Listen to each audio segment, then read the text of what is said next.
આજે લોકો તમને ઓળખે છે ઓમ સાંઈ ચેરિટેબલ ટ્રસ્ટના પ્રધાન સેવિકા તરીકે, પ્રમુખ સેવિકા તરીકે, હા. સ્થાપક અને સંચાલક. 238 દીકરીઓના અમે લગ્ન કર્યા આજે 5 વર્ષની અંદર. 100 થી વધારે દીકરીઓની સગાઈઓ કરાવી છે. વાહ. લગ્ન જીવનમાં રીસામણા થવા અને છૂટાછેડા થવા, ડિવોર્સના પ્રસંગો ખૂબ વધ્યા છે. જ્યારે દીકરીની સગાઈ કરી હોય તો એના મમ્મી પપ્પા એ હોય છે, છોકરો એ હોય છે, મકાન એ હોય છે, 2 વર્ષ સગાઈ રહી હોય તો આવતા જતા હોય છે, ઘરે પરિચયમાં હોય છે, છોકરા છોકરી અઠવાડિયે ફરવાઈ જતા હોય છે. એટલે અમે બધા દાતાઓ પાસેથી 51 વસ્તુ લઈએ છીએ. જેવો દાતા એવી વસ્તુ છે કે એની બેન અને એની દીકરીના લગ્ન હોય ને એવી એ સંસ્થાઓ અમારીને સેવા આપે છે. બાળક સાથે કોઈ પુરુષ સ્વીકારી શકે એવી રીતનું એને પાત્ર શોધી આપીએ છીએ.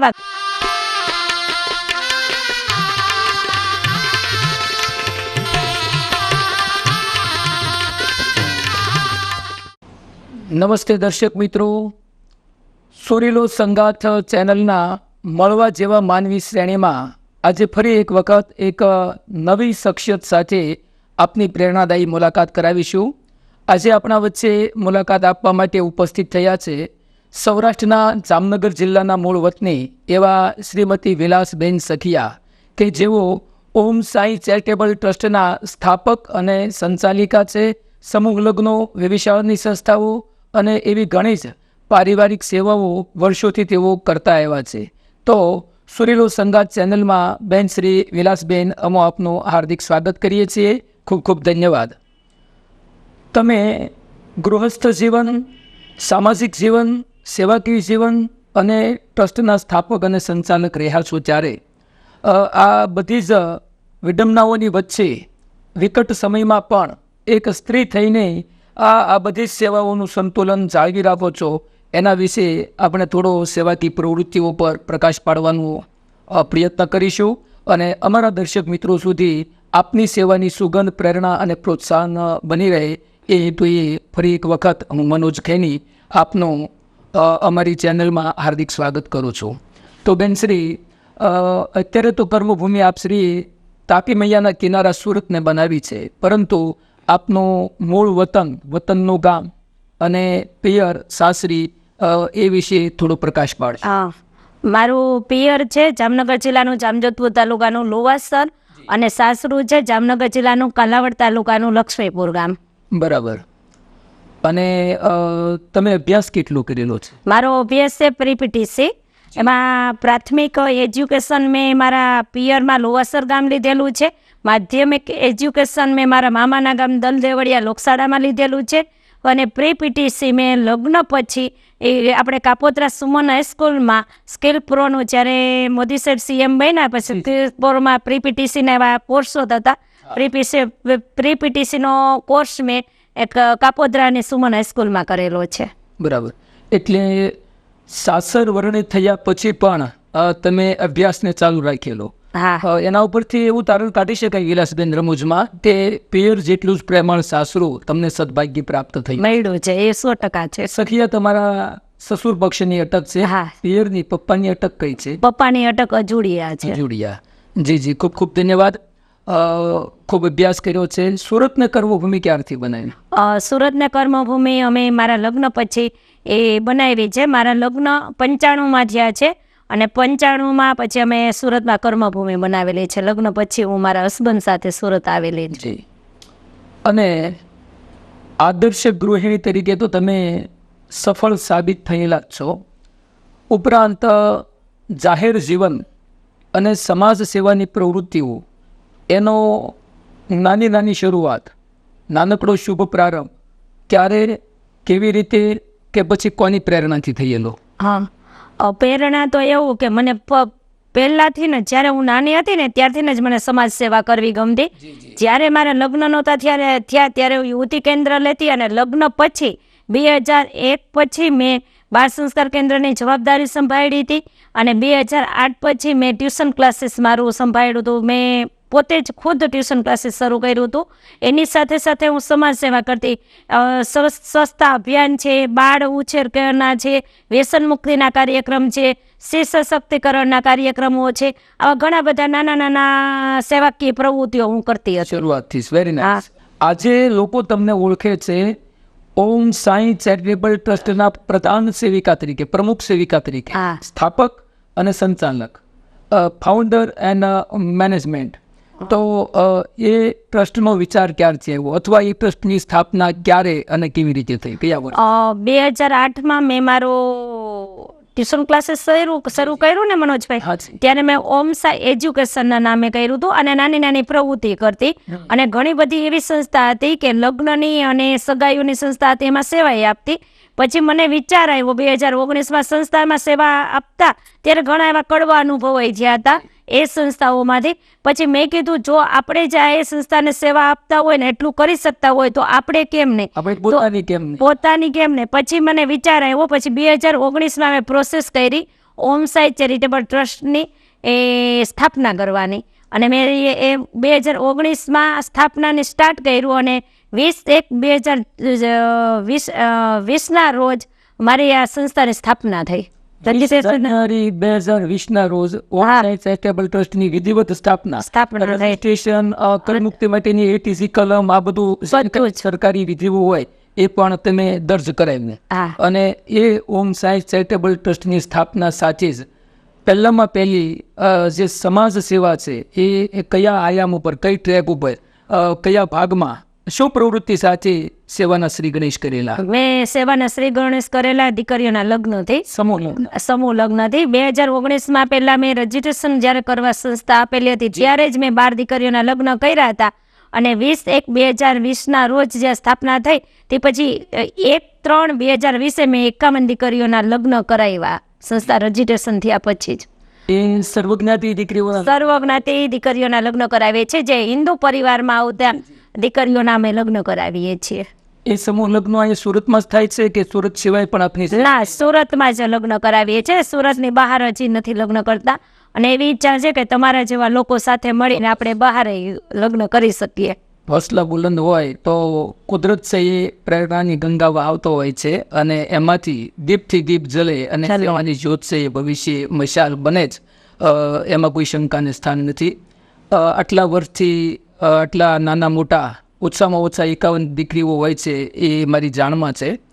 સમૂહ લગ્નો સંપૂર્ણ નિરપેક્ષ અને નિસ્વાર્થ ભાવે આપ અને આપનું આખું ટ્રસ્ટી મંડળ છે, એમાં ઘણી બહેનો જોડાયેલી છે, ભાઈઓ પણ છે, એ સાથે મળી અને સમાજના યથાશક્તિ સ્વૈચ્છિક આર્થિક સહયોગ કે અનુદાનથી આ બધી વ્યવસ્થા થતી હોય છે. અને એમાં આજ સુધી આવા નાના મોટા કુલ કેટલા લગ્ન સમારોહો કર્યા અને એમાં આશરે કેટલી દીકરીઓને હાથ કરી અને ગૃહસ્થીમાં પ્રવેશ કરાવ્યો હશે? 238 દીકરીઓના અમે લગ્ન કર્યા આજે 5 વર્ષની અંદર. જી જી. અને 100થી વધારે દીકરીઓની સગાઈઓ કરાવી છે. વાહ. હા, એ જ મારો આગળનો સવાલ હતો કે આ સમૂહ લગ્નો ઉપરાંત આજે વિશાળ એ હરેક ઘરનો, હરેક વિસ્તારનો અને બધા જ પરિવારનો એક પેચીદો પ્રશ્ન બની ગયો છે. સગાઈ કરવી એ અતિ કઠિન છે, જટિલ પ્રશ્ન છે અત્યારે. છેલ્લે સોશિયલ મીડિયા અને વખતો વખત બેન વિલાસબેન, પ્રિન્ટ મીડિયા અને ઇલેક્ટ્રોનિક્સ મીડિયાએ પણ આપની સેવાની અને ટ્રસ્ટની પ્રવૃત્તિઓની ખૂબ સારી રીતે નોંધ લીધેલી છે. ત્યારે વિશાળ કરાવવા એનો પણ આયામ છેલ્લા 2-3 વર્ષથી આપ ચલાવો છો. 238 જેટલી દીકરીઓને 5 વર્ષની અંદર 5 સમૂહ લગ્નો કરી સર્વજ્ઞાતિ દીકરીઓને પોતાની માની અને સારો એવો દાયજો કરી અને આપણે સાસરે વળાવી છે. અને સાથે સાથે વિશાળનો પ્રશ્ન પણ જ્યારે આટલો બધો પેચીદો અને જટિલ બનતો ગયો છે હર એક પરિવાર માટે, ત્યારે એ એક મેરેજ બ્યુરો સંસ્થા ટાઈપનું એક વિશાળનો મંચ એ પણ આપણે પ્રારંભ કર્યો છે. એમાં સફળતા કેવી મળી છે? એમાં સારી એવી સફળતા મળી છે અને એમાં ઘણા બધા એવા જટિલ પ્રશ્નો હોય છે અને અત્યારે સમજણના અભાવે લગ્ન જીવન તૂટે છે, એના કારણે સગાઈઓમાં પડતા. એટલે લોકોને સારી એવી સેવા અમારા સંસ્થા દ્વારા પૂરી પાડીએ છીએ અને અમે પાછું આ સગાઈ તો કરાવીએ છીએ ભાઈ, પણ અમારી ખાસિયત એ છે કે અત્યારે સમયનો અભાવ છે. કોઈને જોવા જવાના, પછી કોઈને એવો વિશ્વાસ નથી હોતો બાયોડેટા મોકલશું તો એ બાયોડેટા ક્યાં સુધી જશે. અમે એપ્લિકેશન દ્વારા અમે આ ડિજિટલ વર્ક ચલાવીએ છીએ. એમાં ગામનું નામ ન આવે, તાલુકો ન આવે, ફોન નંબર ન આવે, તમારો દીકરા કે દીકરી ગમે તે હોય એનો બાયોડેટા સેફ રહે, કોઈ સ્ક્રીનશોટ ન પાડી શકે, કોઈ શેર ન કરી શકે કે કોઈ કોલ ન કરી શકે. એમાં લાઇકનું બટન આવે, લાઇક કરે એટલે એ રિક્વેસ્ટ જાય અને એ છોકરી જોવે કે આ છોકરાએ લાઇક કરેલું છે તો એને ગમે તો એ લાઇક કરે અને એની પેર બને તો છોકરો કેનેડા રહે છે, છોકરી અમદાવાદ રહે છે, તો જોવા જવાનું કઈ રીતે, તો અમે ઝૂમ એપ્લિકેશનમાં એનું જોણ કરાવીએ છીએ. અને એ બે પાત્રને યોગ્ય લાગે તો અમે આગળ એના મમ્મી પપ્પાને સાથે રાખી અને આગળ સગાઈની વિધિ કરાવીએ છીએ. અને ઓનલાઈન આજથી મેં 10 થી 15 ઓનલાઈન સગાઈ કરાવી છે. છોકરો જ્યારે લગ્ન સમયે આવે છે અને એ લગ્ન જીવન એ દીકરા દીકરીના ખૂબ જ સફળ છે. એટલે કે વિદેશમાં વધતા છોકરા છોકરીઓ માટે સુરતમાં નહીં પણ ગુજરાતમાં સૌ પ્રથમવાર અમે ડિજિટલ વર્ક સગાઈઓ માટે કરીએ છીએ. વાહ, ખૂબ સરસ માહિતી આપી. કારણ કે મેરેજ બ્યુરો અને પ્રોફેશનલ વિશાળની સંસ્થાઓ ઘણી જગ્યાએ ઘણા લોકો ચલાવે છે, એમની સેવાને પણ વંદન. પરંતુ કોઈ પણ આપણા સમાજની, કોઈ પરિવારની યુવાન દીકરો દીકરી અને ખાસ કરીને દીકરી, એનો પારિવારિક માહિતી, બાયોડેટા, ફોટો કે કોન્ટેક્ટ નંબર, આનો ક્યાંય પણ કોઈ પણ રીતે મિસયુઝ ન થાય એટલે તમે આ ઇલેક્ટ્રોનિક્સ મીડિયાની જે ઇન્ટરનેટની સુવિધા છે અને એના દ્વારા આ દેશ વિદેશમાં પણ કોન્ટેક્ટ કરાવી એમના પરિવારોનો, વડીલોને, વાલીઓને, માતા પિતાઓને સાથે રાખી અને ખૂબ સેફટીના ટ્રેક ઉપર ચાલી અને આ સગાઈ કરાવો છો. 15 જેટલી આવી સગાઈઓ અને લગ્નો ઓનલાઈન તમે કરાવ્યા છે ને એ ખૂબ સફળ દાંપત્ય જીવન જીવી રહ્યા છે. એમના આશીર્વાદ તમારી સંસ્થા અને ખાસ કરીને તમારા સુધી હશે જ. સમૂહ લગ્ન વિશે 1-2 પ્રશ્નો છે, પરંતુ આ વાત નીકળી જ છે ત્યારે વિલાસબેન મારે એ પૂછવું છે કે આપણે સૌ જાણીએ છીએ શિક્ષણ વધ્યું, આધુનિકતા વધી, સમૃદ્ધિ વધી, પરંતુ એની સાથે સાથે કાચા વિવિશાળો તૂટવા નહીં જેવા કારણમાં લગ્ન જીવનમાં રીસામણા થવા અને છૂટાછેડા થવા, ડિવોર્સના પ્રસંગો ખૂબ વધ્યા છે. તો એનું નિરાકરણ શું લાવી શકાય એની ચર્ચા અને તમારો અભિપ્રાય પછી લઈશું. પરંતુ આ બધું વધવાના કારણો ક્યાં જવાબદાર હોઈ શકે? કારણો એમાં તે પહેલું કારણ તો મને એ જ જાણવા મળ્યું છે, સંસ્કાર, સંસ્કૃતિ ને સમજણ, આ 3 ઘટે છે. આ આપણા સમાજમાં આ 3 હાવ એટલે હાવ નાઈ લીધું છે, કહેવાય ને કે ગુજરાતી ભાષામાં કે આ 3 ઘટે છે ને એના કારણે જ આ લગ્ન જીવન તૂટે છે, બીજું કાંઈ નથી. જ્યારે દીકરીની સગાઈ કરી હોય તો એના મમ્મી પપ્પા એ હોય છે, છોકરો એ હોય છે, મકાન એ હોય છે, 2 વર્ષ સગાઈ રહી હોય તો આવતા જતા હોય છે, ઘરે પરિચયમાં હોય છે, છોકરા છોકરી અઠવાડિયે ફરવાઈ જતા હોય છે. તો લગ્ન પછી 2 કે 3 મહિનામાં તૂટે છે અથવા સગાઈ પછી 6 મહિના કે 8 મહિને એની સગાઈ તૂટે છે. એનું કારણ છે કે અત્યારે આધુનિકતા પ્રમાણે અપેક્ષાઓ વધી છે, દેખાદેખી વધ્યું છે અને આ ફોન મને તો એવું લાગે છે કે વધારે કરાવે છે. એ સગાઈ તૂટવાનું કારણ આ હોઈ શકે. એટલે મારું તારણ આ આવ્યું છે સમાધાન પંચમાંથી. હું સંપૂર્ણપણે સહમત છું તમારા નિવેદન સાથે અને બહુ ટૂંકમાં ગાગરમાં સાગર સમાય એવો તમે પરફેક્ટ વાત કરી. લગ્ન વિશે વાત કરી તો સમૂહ લગ્નોમાં તમે દીકરીઓને એક મધ્યમ વર્ગનો પિતા સારામાં સારો કરિયાવર કે દાયજો દીકરીને કરે. એમાં હેન્ડલૂમની કીટ હોય, વાસણ હોય, કિચનનું બધું હોય, કપડાં હોય, તમામ વસ્તુઓ હોય ઘર વપરાશની. આવો એક સારો એવો કરિયાવર કરો છો અને એ કરિયાવરનો ફંડિંગ એ કઈ રીતે ઊભું થાય છે? કરિયાવરનું ફંડિંગ અમે ફંડિંગ લેતા જ નથી. ધારો કે અમારે 51 દીકરીઓના લગ્ન હોય છે ને તો અમારી જે સાથે જોડાયેલા છે દાતાશ્રીઓ છે, ટ્રસ્ટીઓ છે, સભ્યશ્રીઓ છે, એ ગમે તે કોઈને નાની વસ્તુ આપી હોય, કોઈને 5100 રૂપિયા આપવા છે કે 10,000 આપવા છે, એ 100 રૂપિયાવાળી વસ્તુ લઈને 51 વસ્તુ ઓફિસે પહોંચાડી દે લગ્નના સમયે. અને કોઈને 10,000 આપવા છે તો 200 વાળી વસ્તુ લઈને પહોંચાડી દે. એટલે અમે બધા દાતાઓ પાસેથી 51 વસ્તુ લઈએ છીએ. જેવો દાતા એવી વસ્તુ એને પસંદ હોય એવી એ કરિયાવરની વસ્તુ રૂપમાં તે લઈ અને ત્યાં પહોંચાડી દેશે. ને 108 થી વધારે અમે દીકરીઓને વસ્તુ આપી છે. એમાં ગાદલા અને ગાડી અને બેડના દાતા નથી મળતા. અમે વુડન બેડ આપીએ છીએ 4x6 દીકરીઓને. પણ હું આખું વર્ષ જે સગાઈઓ કરાવું છું, સમાધાન પણ ચલાવું છું કે અન્ય કામ કરું છું, એ અન્ય કામ કરવાનું જે ફંડિંગ આવ્યું હોય છે ને એમાં દીકરીઓને અમે વુડન બેડ અને ટંડોકની કાળજીને એ લઈ આપીએ છીએ અમે. બધી જ દીકરીઓ સુખી છે એ તમને આશીર્વાદ પણ આપતી છે. અને આ તમારી ટીમને, કારણ કે એક કોઈ પણ કાર્ય કરવું હોય ત્યારે ફાઇનાન્શિયલ બેકઅપ જોઈએ, બધું જોઈએ. ઇકોનોમિકલ બેકગ્રાઉન્ડ જોઈએ. નાણાં વગર એક કદમ પણ ચાલી શકાતું નથી.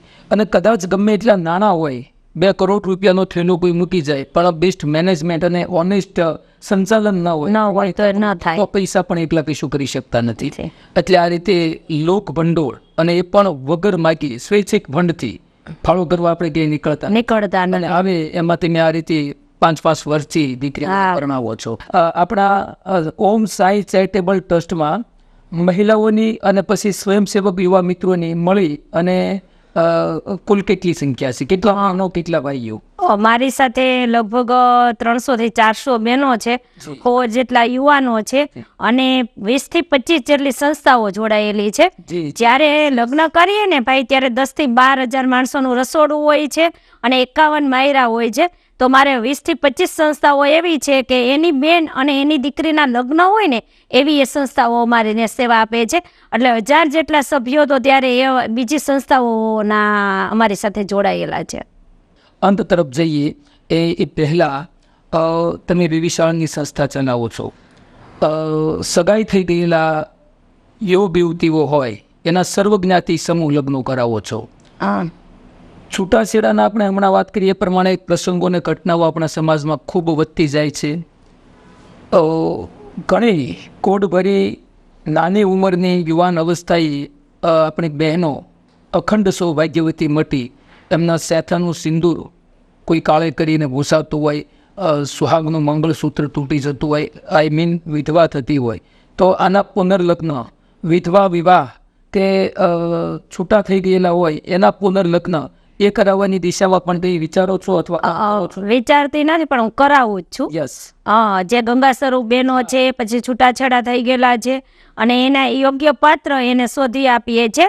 કોઈ બેન એવા હોય છે કે ક્યારેક એને કંઈક લગ્ન જીવનમાં પ્રોબ્લેમ આવ્યો હોય તો બે બાળકો હોય છે, બાળકોને અત્યારે માતા હોય છે ને બાળકો મૂકી નથી શકતી, બાળક સાથે કોઈ પુરુષ સ્વીકારી શકે એવી રીતનું એને પાત્ર શોધી આપીએ છીએ. એવા ઘણા બધા અમે સગાઈઓ કરાવી છે અને અંદાજે હું નામ નથી દેતી, સારા ઘરના એક ભાઈ બિલ્ડર હતા અને એ બેન હતા, મોટી ઉંમરે 50 થી 52 વર્ષના, એવા 3 લગ્ન પણ મેં કરાવેલા. Very nice, very nice. એ ખરેખર આવકાર્ય અને ધન્યવાદને પાત્ર બાબતો છે. એ પ્રેરણા અને બદલાતા સમય સાથે એનો સ્વીકાર સમાજમાં થવો જ જોઈએ. આ જાગૃતિનું કામ છે અને સેવાનું કામ છે. છેલ્લા 2 પ્રશ્નોમાં આજના યુવાધન, યંગ જનરેશન, ખાસ કરીને ટીનેજર્સ, યુવક યુવતીઓ, એમના માટે આપનો શુભ સંદેશ છે? મારો સંદેશ એટલો જ છે કે હું જો લગ્નનું કામ કરું છું ને તો લગ્ન વિશે ને સગાઈ વિશે જ કહીએ છે. તમે એજ્યુકેશન સરસ મેળવવું છે, તમારે અત્યારે છૂટછાટ એટલી છે, ભૌતિક સુવિધા એટલી છે, પણ તમે સંસ્કાર સંસ્કૃતિને સમજણ ભૂલ્યા છો ને એ સંસ્કાર સંસ્કૃતિ સમજણને એ તમે સાથે રાખી અને તમે સગાઈ અને લગ્ન અને તમારા લગ્ન પછીનું લગ્ન જીવન એની ઉપર ટકાવી રાખજો. અને ઘણા બધા એવા કેસ પણ મારી પાસે આવેલા છે કે જે MBBS MD ડોક્ટર હોય છે છતાં એના લગ્ન જીવન તૂટ્યા છે. અને લગ્ન જીવન તૂટવાનું તો કદાચ એ આપણે સમજી લઈએ, પણ એ બે વચ્ચેનું જે બાળક છે એ બાળકને શું સમજે? બાપ ગુમાવે છે. એટલે એટલું જ હું અત્યારની જનરેશનને કહેવા માંગીશ કે સંસ્કાર સંસ્કૃતિને સમજણ જાળવી અને તમારું લગ્ન જીવન, તમારું પારિવારિક જીવન બચાવજો. તડકો છાંયો, સુખ દુઃખ, ચડાવ ઉતાર તો બધા જિંદગીમાં આવશે. આપણા મમ્મી પપ્પાને આવ્યો છે, મારે આવ્યો છે, મનોજભાઈને આવ્યો છે અને સામે તમારે આ ભાઈને આવ્યો છે. પણ એવું નથી કે તમને ચડાવ ઉતાર કે તડકા છાંયા આવ્યા તેમાં તમારું લગ્ન જીવનને પૂર્ણ વિરામ આપી દો. એમાંય સમજણથી તમે પાછો નવો રાહ, નવી દિશામાં તમે જઈ શકો છો અને તમારા બાળકોનું વિચારી અને તમારું લગ્ન જીવન બચાવજો. અને આપણે ભારતમાં રહીએ છીએ તો સંસ્કાર સંસ્કૃતિને સમજણ જાળવજો, એનું જતન થવું જોઈએ. આને રિલેટેડ જ યંગ જનરેશનને શું સંદેશ આપો છો? એના પછીનો જ પ્રશ્ન હતો કે સુખી દાંપત્ય જીવન માટે પતિ પત્નીને કે એક પરિવારને તમે શું શુભ સંદેશ આપો છો? બંનેના સિમિલર કમ્બાઇન જવાબ આપના જવાબમાં આવી જ ગયા છે બેન, કે ક્ષમતા, ધીરજ, શાંતિ, થોડીક સહનશીલતા અને સંસ્કારિતાને ધ્યાનમાં રાખી ચડાવ ઉતાર ધંધામાં સારું મોડું, હાજા માંદા આ બધું આવવાનું છે. સુખ દુઃખનો સરવાળો એટલી જ જિંદગી, પરંતુ થોડીક ધીરજને એટલી ક્ષમતા અને એટલી સમ્યકતા આપણે બાંધી રાખીએ કે સુખ છે એ પણ જીવનમાં એઝ એ ગેસ્ટ મહેમાન થઈને આવે છે, અને ગમે તેવું દુઃખ હશે તો એ પણ મહેમાન થઈને આવે છે, કાયમ જિંદગીમાં રોકાવા માટે આવતું નથી. અને સમયનું ચક્ર સતત ચાલે છે, સતત ફરે છે. એમાં આવેલું સુખ પણ એક દિવસ વિલીન થઈ જવાનું છે, અને આવેલું દુઃખ પણ એક દિવસ જતું રહેવાનું છે. પોઝિટિવ થિંકિંગ સાથે આપણે પરિવારને, ઘરની મેમ્બરો અને એના રિલેશનને, અને સાથે સામાજિક જીવનના અને પબ્લિક રિલેશનો છે એને ક્ષમતાપૂર્વક, સંસ્કારિતાપૂર્વક અને સહનશીલતાપૂર્વક સાચવવા જોઈએ. અને છેલ્લો પ્રશ્ન કે બેન, આ આપણા ઓમ સાઈ ચેરિટેબલ ટ્રસ્ટ અને તમારી ટીમનું સેવાના ફલકને, એના વ્યાપને વધારે વિસ્તરિત કરવા માટેનું વિઝન શું છે, ભાવિ સપનું શું છે? અમારે ઓમ સાઈ ચેરિટેબલ ટ્રસ્ટ દ્વારા સપનું એક જ છે, જે જરૂરિયાતમંદ પરિવારની દીકરીઓ છે એના પપ્પાની ઉપર બોજ ન બને, અને એ જાજીમાં જાજી દીકરીઓના અમે લગ્ન કરાવી શકીએ, ને જાજામાં જાજી દીકરીઓ અમારી સંસ્થામાં જોડાઈ અને લગ્ન કરે, ને પપ્પાને કરજાના બોદ્રેશન નીચે ન દબાવે. એના માટેનું મારું વિઝન છે કે બને ત્યાં સુધી હું દર વર્ષે 108 દીકરીઓના લગ્ન કરાવી અને 5000થી વધુ દીકરીઓના લગ્ન કરાવ્યું. એ અમારું વિઝન છે. ભગવાન યોગેશ્વર આપની સમજણ, શક્તિ, ક્ષમતા અને જે સેવા પ્રવૃત્તિ છે એને ખૂબ મજબૂતાઈપૂર્વક, ખૂબ દીર્ઘકાલીન સમય સુધી સમર્થ બનાવે, મજબૂત બનાવે, અને ઈશ્વરના અને સારા સમાજના આશીર્વાદ આપની અને આપની આખી ટીમ સાથે ઉત્તરોત્તર દિવસે દિવસે વધતા રહે, એ જ હાર્દિક શુભકામના સાથે બેન શ્રી વિલાસબેન સખિયા અમારા સુરેલો સંગાત ચેનલના મળવા જેવા માનવી તરીકે આજે તમે વિઝિટર બની અને પધાર્યા, અને આપની સેવા પ્રવૃત્તિઓના કડવા મીઠા અનુભવો છે એ અમારા દર્શક મિત્રો માટે શેર કર્યા, અને એમાંથી સૌને સેવાની સુગંધ, પ્રેરણા, પ્રોત્સાહન અને કંઈક માર્ગદર્શન મળશે એવી અપેક્ષા સાથે આપનો ખૂબ ખૂબ આભાર. ધન્યવાદ. જય શ્રી કૃષ્ણ. જય શ્રી કૃષ્ણ. સુરેલો સંગાત ચેનલના માધ્યમથી આજે મને બોલાવી અને અમારી સંસ્થાની પ્રવૃત્તિ અને કામગીરીની જે નોંધ લીધી અને વાતો કરવાની જે તક આપી, એના માટે હું આ ચેનલ પરિવારને તથા મનોજભાઈ ખેનીનો ખૂબ ખૂબ આભાર માનું છું. ખૂબ ખૂબ આભાર. ધન્યવાદ. જય શ્રી કૃષ્ણ.